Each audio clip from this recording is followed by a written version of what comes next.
Good morning. Henry McClure live. We're here in the Glass Houses studio. We're um, we're running late today on the Topeka factor, and my dear friend and co-host Marshall Barber, who usually sits right there, is off doing real estate work because quite often our work just pops up. Kind of like squirrel. Shiny object. You got to run, do the deal. And that's what it's like when you live by the deal by deal. So scheduling becomes very difficult for people like us. It's almost like I want to be available for the phone to ring. And some people are asking me, in fact, I guess it was CJ Online, what kind of county commissioner are you going to be? And I envision as the voters more like my clients. You're paying me 60 grand a year to be your deal maker, and let's just do the best we can. And actually framing the issue just like that, I I just figured out why I'm going to vote for me. So we've got today we're keeping it on the light side because Ryan Mowinkle, my landlord here at the Glass Houses studio in the Ryan Mowinkle Insurance Empire building, is my guest today. He's upstairs taking care of some business. He planned on going live at 10:30.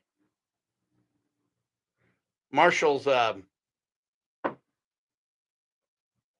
here, let me make sure that baby's turned on. We got my Mevo studio. Make sure it's on.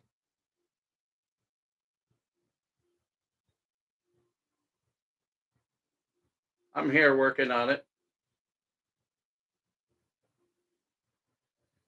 If I didn't turn it off. Well, let's see what we got going. Trying to reconnect. New wardrobe brought to you by Bianca Bantleon.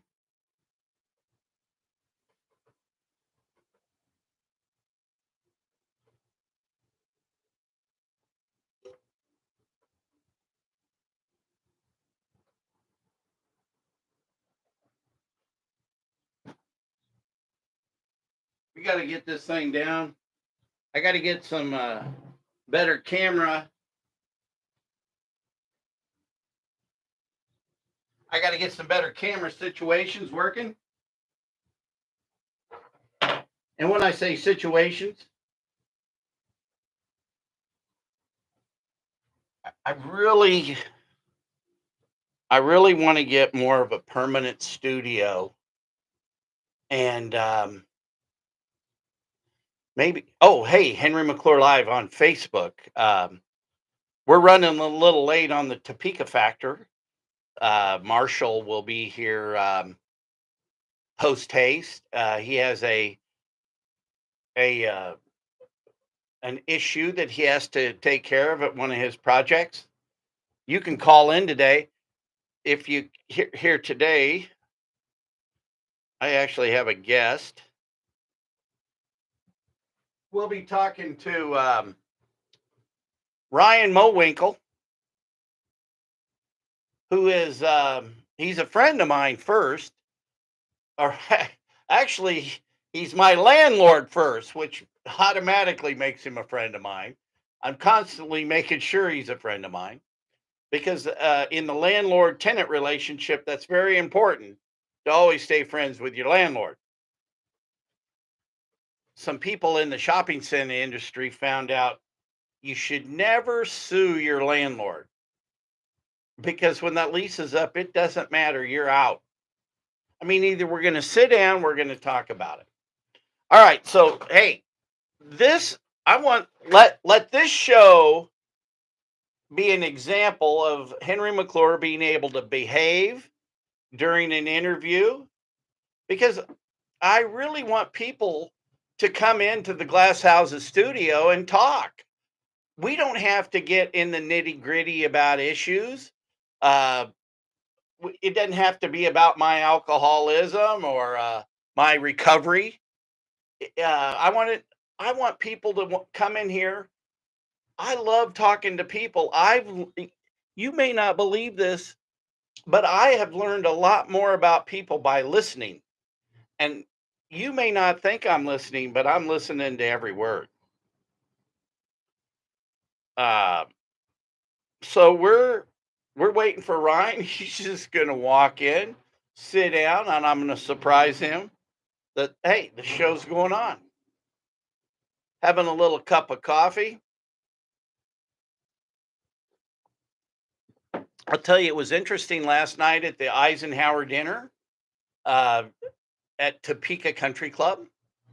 That was the very dining room I asked Dr. Carl Meniger if he was crazy. I'm yay tall. I don't know if any of you remember, but Sunday after church, you're always dressed nice, or Sunday dinner when you used to dress up to go out. In fact, hey, Ryan's here. Good morning. We're already live. Morning. Yeah, I was just telling them it's Henry McClure Light today. Light, I like that. Yes. I like that. Because I want people, hey, this is Ryan Mowinkle, and Ryan Mowinkle is my guest today on the Topeka Factor. Now, let's make sure you didn't get cut out. You didn't? Am I in there? Fine. Okay, there we are. So we've got two cameras going. Okay. So the little one there, the white one, that's my Mevo Studio. Okay. That's on. That's going out on Facebook. Nice. And then the other one goes to my YouTube channel. All right. Hey, I'm subscribed to that, by the way. Hey, thank you for being on the show. Thank you. I was just telling people how important landlord-tenant relationships are. Yeah. Yeah, that they help. And by the way, I will tell the truth, because the truth sets you free. I actually owe Ryan some money. We'd made a deal based on the Whataburger Commission, and he wants that Whataburger for a couple of reasons. One, it's delicious, and two, yeah, it'd be nice. No, number one, it's money, and yeah. I don't mind that. Yeah, you got to have somebody focused just on money. All right. Get things done that way. So what's on your mind today? I know we're going to talk about 2030, but how's your day going? Good. Took the dog on a walk this morning. Got some stuff done at the office. You've lost a little weight. Yeah, I'm down like 44 pounds. Oh, wow. Look at that. In the last year. Oh, that's good. We all could. I know I need to lose a little weight. Well, it's tough. Like this morning I had a bagel sandwich, breakfast sandwich. No bread. I know, but bread's like my thing. I get it. I can go the rest of my life and not have a sweet, like not have sweets, not once. And I miss sweets more than I do booze. Really? Yeah. I mean, I'd love to sit down to a piece of apple pie, with the cinnamon, and like my dad. A big scoop of ice cream. That's my dad. My dad will have a chocolate malt for lunch and then like a dilly bar from Dairy Queen for dinner. But then won't eat anything else the rest of the day, so he never gains weight. Oh, wow. A dilly ball. Now, how old's your dad? I'd like to meet your dad someday. He's almost 76. Hey, let's get your dad on the show. Yeah, good luck. He's almost 76. Okay. Yeah. All right. So, hey, and if this is not, if this is too personal, do you like living out on the lake? Yes. It's a different lifestyle being out there. I grew up in Shadywood West, so not far from there. But being there, like waking up in the morning and looking in the backyard and seeing the water, it's surreal. Like it doesn't feel like it's real. Water is a calming, soothing force. And I grew up on the lake. Yeah. Yeah. We bought our lot that Etzel lives on. Yeah. Tim Etzel, or son. Yeah. Noel. Yeah. For $13,500 in 1966. Really? And if you go by there, look at the evergreen trees that are on there. Yeah. The majority of those are our Christmas trees. So what we would do, we had a tradition that we buy a real one and plant it. Mm-hmm. We get the hole all ready, cover up the dirt, and plant it after Christmas. My stepdad, John Breyer, he just loved trees. Relation to Jack Breyer? No. No, Jack wishes he was. Jack is a fraternity brother of mine. Oh, he's a Phi Delta? Yep. Well, John Breyer's a fraternity brother of yours. Really? He's a Phi Delta. Okay. Rest his soul. Well, do you guys have in the Sigma Chi house we're part of the triad. Miami Triad? Yeah. See, when our brothers die, they go to the chapter eternal. Yep. Is that what you call yours? Yes. And actually, we have an alumni board meeting tonight. Of the chapter eternal? No, that'd be a really lonely meeting. But no, with the it's hard to get a second on the motion, right? With the you get to run the show, I guess. With the active chapter and then the alumni board, we get together and we see their progress, and actually the Phi Deltas at Washburn have led the school for GPA for like 3 years straight, which is unheard of for a fraternity to lead, even the sororities. Like, they're killing it. Like, they're just very, very, very dialed in. Now, are you in the house there? They are in the house, yeah. Okay. That's the one that Bob Taggart and Ron Ritchie were friends a long time ago, and they were Phi Deltas, and Bob Taggart was a real big real estate guy here in Topeka. I worked for Bob Taggart. Okay, yeah. He helped develop Brookwood Shopping Center. Yes, love Taggart and Rob. Yes, and so they're all Phi Deltas, Rob and Brady. And so he led the forefront of the remodel because we got evicted out of the house because of bats and no fire, no sprinkler systems. Oh, wow. Like 12 years ago. And he was the guy, and he was always the go-to guy, and secured the money from Ron Ritchie, and then boom, got it done. Bob Taggart was one of my favorite people because I just loved Bob. And one of my most favorite assignments that I'd ever have. So he'd hire me for my real estate knowledge, my commercial real estate ability. And the most fun thing I ever did was going around Kansas and Missouri is doing helping with the appraisals for the Pizza Huts. Yeah, because the guys that founded Pizza Hut were Phi Deltas from Wichita, and that's how Bob was friends with them. The Carneys? Yeah. So, because I couldn't fathom Dick Hassert being in a fraternity. Do you know him? No, these guys are way.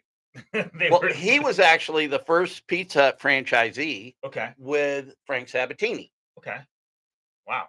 Yeah, and Dick made millions for his people, including Frank. Frank did pretty good. Capital City Bank is all Pizza Hut money.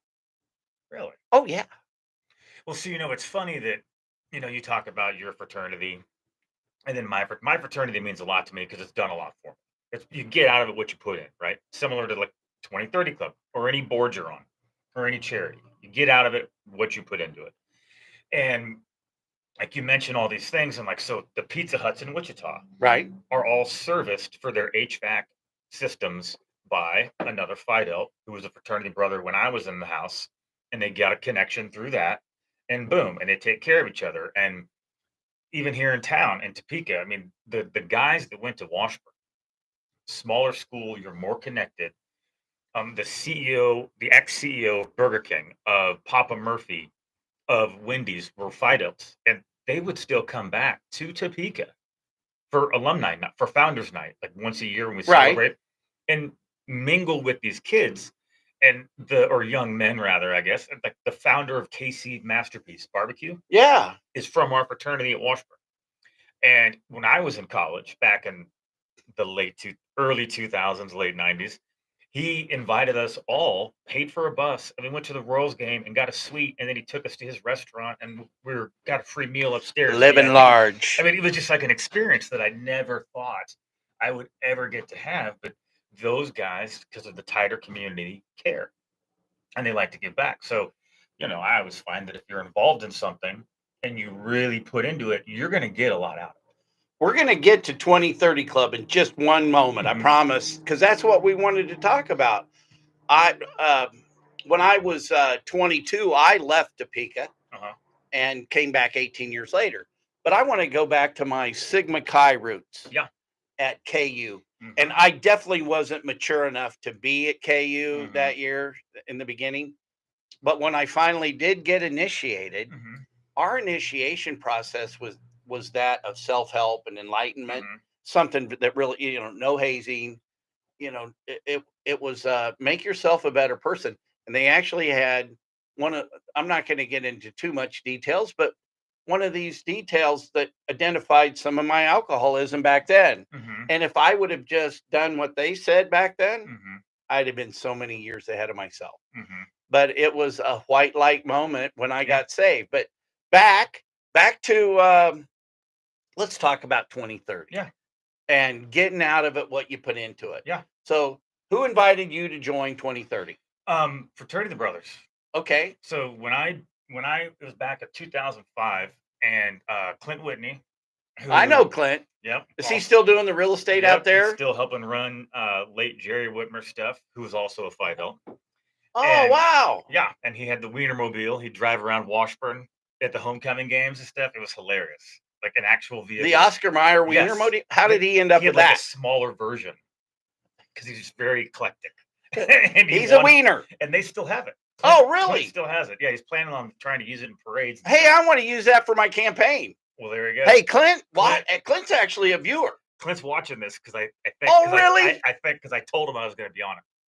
And is he still making wine out there with the winery? They don't have them in there anymore. Does he office out of that building, the castle? The old castle. Yeah, it's got the walls. I think are 4 feet thick. That was a Frenchman that was getting away from Napoleon II. Yeah. There's a neat history. You know who really knows a lot of that history is Bill Rapont. Really? Yeah.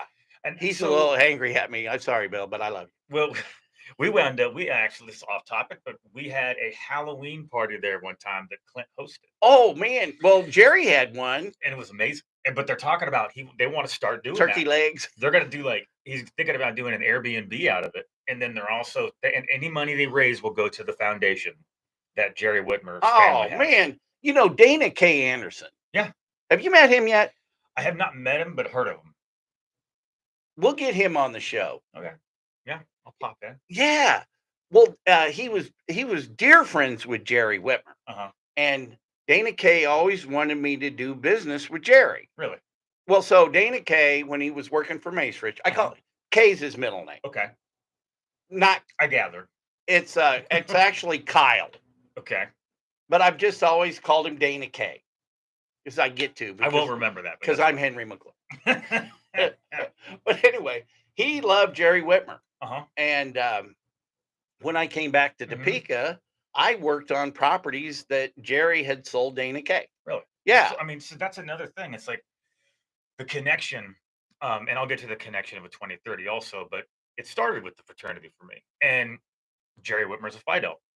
So, he came back and he would come to homecoming and come to our tailgates when he was 70 years old and didn't know any of these guys, but he cared.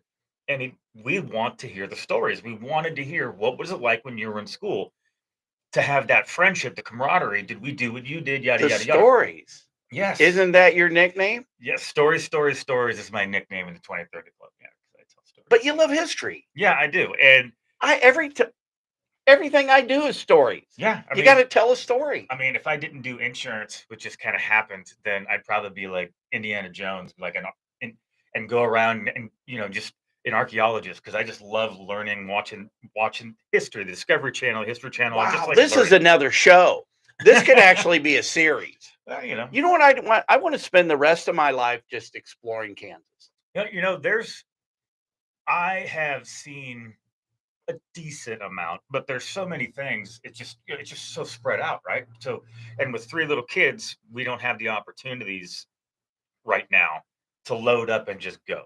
Because it's it's ballet, it's basketball, it's soccer, it's baseball, it's flag football, and you name it. Like it's chess club, which is fun, and I love it, and I'm excited about it because my kids are more involved than I was back then, which I think is why I choose to be so involved in my last like 15 years. Isn't it fun? Because I want, I never really had the opportunity. And now, one, sports are easier to get into because there's sometimes too many out there to do. But when I was in college, my fraternity told me, yeah, you're going to have study hall. Yeah, you're going to be a member and you're going to be involved here. But two, you're going to join two things mandatory. And you pick. You either work for a charity for free or you do two clubs within the school, whether it's finance society or marketing society, which are the two I did.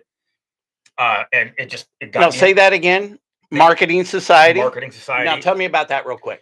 So it was we're in the building in Henderson's where we had our meetings. It was great. Just talked about different things. We worked on the project for marketing the university itself, and we just gave input to the student government, who then gave input to the university.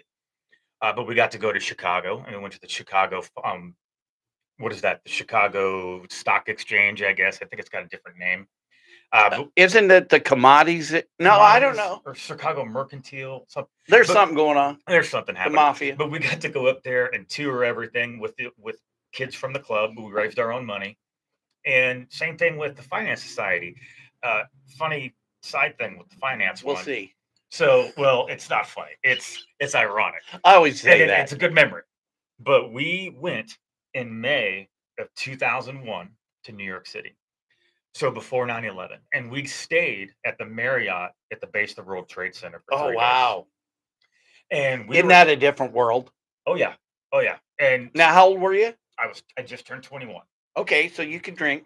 Yeah, and we did, and we went up to the very top, to the Windows of the world. windows of the world. Did you have to wear a jacket? No, we went up there at like 10:45 a.m. Oh, They didn't open till 11, but they let us in because we just look around. we were in college. It was like $25 to go one floor up for the tour, or it was free to go to the closed restaurant. Like, we're gonna go to the closed Yeah, restaurant. why not? Save 25 We had bucks. no money.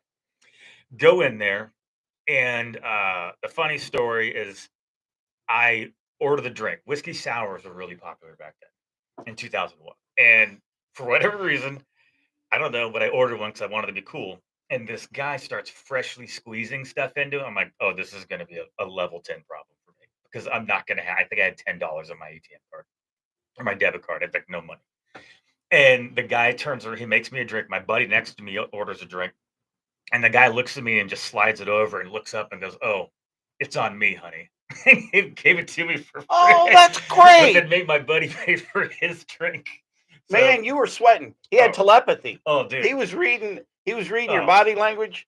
But yeah, no, it was I'm like that every day. I don't have the rent. right. Well, that's all right. Well, No, it's not. We'll get it cleared up. We're communicating. But listen, so yeah. can I Please, interject? please. So for my high school Mhm. graduation, I got to go to New York. My brother was a stockbroker and Really? an investment banker. Oh wow. My brother ended up marrying. Have you ever heard of Jamie Dimon? Yeah. Yeah. He married his assistant. Oh wow. My brother Johnny could walk in on Pete DuPont. So we go up to Windows of the World. I can't wait. Yeah. And you had to wear a jacket. Mhm. Oh, Yeah, we know him. Something's wrong if Tyler's calling me.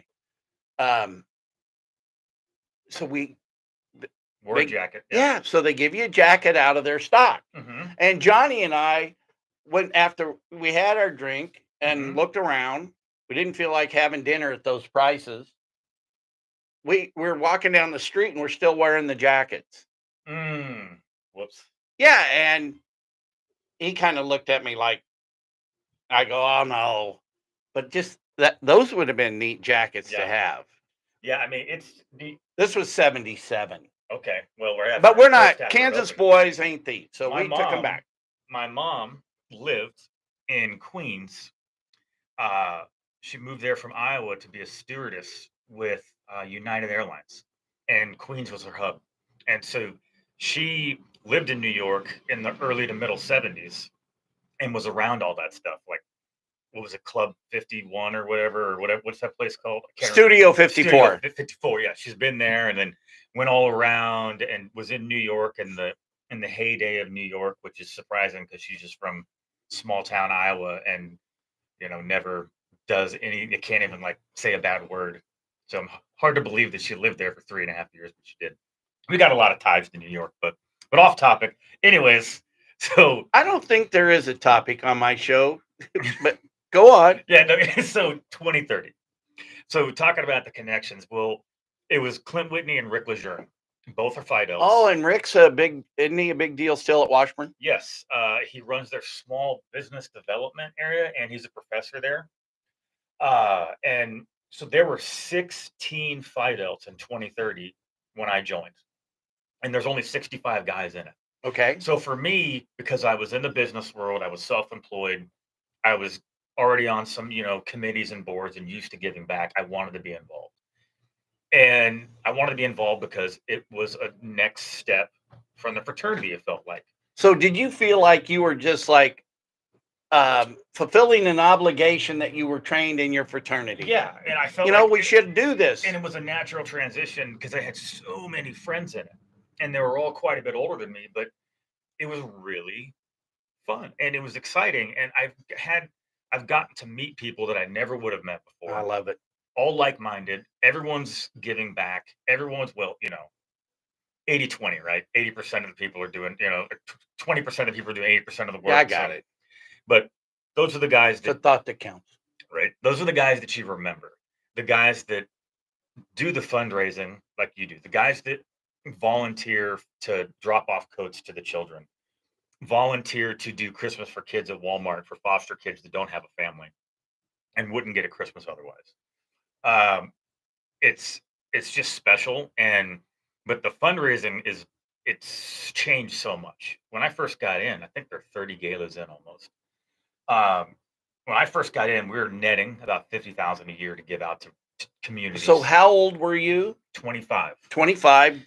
Yeah, and so I was in 17 years. Because of COVID, you typically get out of 40, but I was a senior guy. I was 40 during COVID, and They kept you around. I was a big fundraiser, past president, and I submitted my resignation and they denied it. Oh, man, that's beautiful. Because they wanted us to stick around and fundraise, which is fun. But we were netting 50 in the beginning, and we have a grant process, and we're a 501c3, and we had everything's by the books. We have separate accounting, separate investment people, separate everything. Well, but now we're netting like 500,000. Whoa! And we give That's a lot of money. Oh yeah, and so a certain percentage of that goes to our foundation, and our foundation, once it hits $2 million, will be in perpetuity because the gala that we do, um, maybe it goes on forever, but odds aren't great that it goes on for 100 years. So we wanted a backup plan because we used to do the AAU basketball tournament in Topeka. That was Okay. 2030 Club that put that on. And that was a big deal. Brought in a lot of big people back in the day, basketball players, but it kind of ran its course, and we started the gala.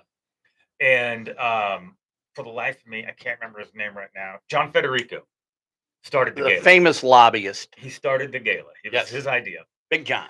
And so we went from that to 500 grand. But now once we get to 2 million, we're going to still continue doing the gala, but that 2 million will always be there. So you have a $2 million goal, or is that in the foundation? In the goal. That's the goal. In the foundation. Annual. Okay. In the foundation. So your annual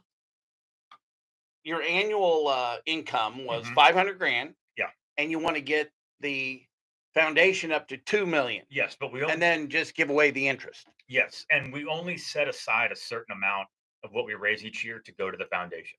We still give out over $400,000 to the community in Shawnee County, and that's a lot of money. And once we're at the 2 million, the plan is that will pay for all the interest every year. We'll still pay for coats for kids and Christmas for kids, hopefully guaranteed. That's the plan, and we won't touch it until we need to. So if they can continue raising the amount of money they are, they'll just continue giving out more. And then the foundation will be here earning interest and just sitting there and waiting for a rainy day. And the guy, I've been out of the club now for 3-4 years. The guys that are running it now, you always think every year it's not gonna. There's no way we can redo that, and it gets better every year. Well, so you say you're out of it, but you seem like in it.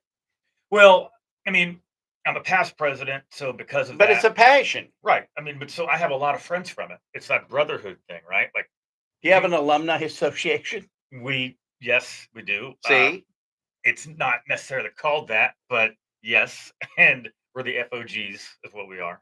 But we so we FOG. Huh. F old guys. That's what we are. Yeah. But we Now we're speaking Henry McClure language. I get it. So, but we still get together. We get invited, just like an alumni from the fraternity. We get invited to homecoming. Well, as an alumni of this, you get invited to when there's gatherings and everyone gets together. And just to, it's once again, it was always something we looked forward to when we were in the club to meet the guys that are we see on television or the guys that are CEOs of banks or own all kinds of restaurants, and they come by and you get to hang out with them and talk about the club and talk about what you've done with the gala and just talk about life and friendship. And what do you do? Oh, I do this. And it's not a here's my business card. It's hey man, we got something in common. And you get to talk to these people that you would never get to talk to in any other time, and you can be friends and learn something from them. The only reason I'm in real estate and done some property stuff is because not a realtor, No, but he's an investor. the only reason I've had that opportunity is because I've learned through guys that were either in the fraternity or in the 2030 or they were in both. I'm like, hey, tell me, like, just tell me, like, how did you get into this? Like, Yeah. what are you doing? And I'm like, I can't just walk up to somebody and go, here's 100 grand. Can I put this down to buy your building? I said, but they taught me about buying things on contract. And I felt comfortable asking questions. I felt comfortable talking about it and going back to them. And it didn't bother them. I've helped people over the years with internships, get internships and give them advice on who to call. And I call the person and say, hey, this guy was in the fraternity. This guy was in 2030. You need to talk to him. He's a good person. He can help you with this, help you with that. And it's just nice to have a familiarity with somebody and a connection. So is 2030 today still just 65 guys? Yes, that's the limit, but we're no longer affiliated with nationals. We're our own organization. Okay. And I think that's one thing that's made us more successful. You didn't is- have to follow the Big Brother's rules. Right. And basically from the fundraising standpoint, like we're doing something that no one's ever done with that organization before. And well, I say we, but the guys now are the ones doing it. And the gala is every August and it's going to be huge this year. How does a non-Phi Delt person get in 2030? How do you get your diversity? You got it. So we only allow a certain amount of people from certain career paths. Okay. That's really where we come from is, hey, do you know anyone who is a banker or is a doctor or a dentist? So or, like an undertaker might be something unusual. there actually is one in the club right now. Okay. And literally. A newcomer? No, not a newcomer, but he used to be. Brett Newcomer was in 2030. But they get the guys just through networking, through who's involved. Okay. So if you had to name one relationship Mhm. that's still like one of your best buds from 2030, who would you say? I was in so long. Just name one, just The off the list cuff. is so hard. Paul Bosser. Okay. Good friend and neighbor. Out the but- lake? Yep. But I have so many. I mean, just so many friends. Like it's Was Clint 2030? yes. All right. Yes. So it's just gosh, I mean, being in it for so long, I bet you I have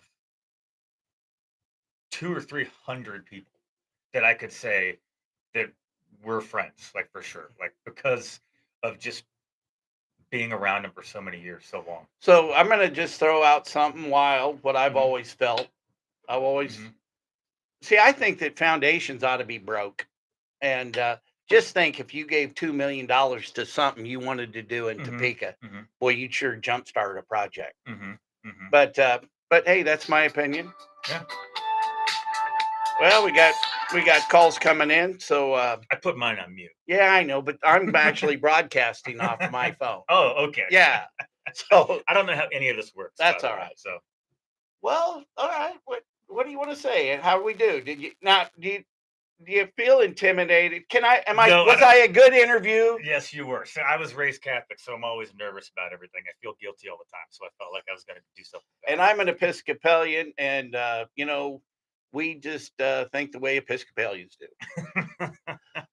But I've enjoyed having you on the show, Yeah, thank you. No, it was fun. and let's do it again. But let's do something about history. Yeah, yeah, I have a big passion for history yeah, yeah, because it repeats itself. yeah. And I'm big on war history, and I really like European. I mean, when I've only been to Europe once, and Where'd you go? I went to London, and then we went to Cambridge, England, and then we did Paris, and then Aubernay, France. And we stayed in a hotel that was 800 years old. Oh wow! Don't like when you're in London. Don't you just feel like It's insane. It's like you're in Harry Potter. You walk around, and we went to Westminster Abbey for mass, and then when we were in Paris, we got to go to Notre Dame for mass, just because we wanted to see. I mean, it's the history is so crazy. The people that are buried there, that and the oldest thing here is what 150 years old. It's the capital, or some random well, buildings around. Kansas has got a really interesting history. Yeah, yeah. Hopefully, the Kansas History Museum opens up soon. A lot of people, a lot of history here in Kansas. But I too went to London Hmm. and out to Bath and Stonehenge, Mm, and I felt humbled. hmm. I felt safe walking around. We Yeah. stayed in the New Barbican area, Okay. and my mom had just come from. She was behind the Iron Curtain, where in Romania, when Ceausescu was in power, Hmm. and her tour group was in London, and I just happened to be in London at the Hmm. same time. Got to hang out with her, and you couldn't keep me out of the theater. Hmm. I love it. I love going down and negotiating with the touts, to Hmm. get the tickets. Hmm. Hmm. Well, hey, this has been a good show. Yeah, And appreciate see, it. look, if you're watching, we don't have to get deep into the nitty gritty of things that I think we need to change. But what's been really good for me in the shows is just listening to different points of view. Hmm. And so I want to invite people that like to be on the Henry McClure Live Show. Yeah. And I want to continue this as an elected official. Yeah. Because what a better way to hear. I think that my social media has Hmm. uncovered some new things and got people thinking. But what a better way to have the constituents of Shawnee County come in and talk about things. Yeah. All I think right. that's smart. All That's right. smart. So Thank we're you. gonna go. We got Marshall Barber. Thought he'd be in the studio by now, but we're gonna say goodbye here on Facebook first. Thanks for tuning in, and so we're gonna say goodbye to my YouTube people. I love you. If nobody's told you they love you, I love you.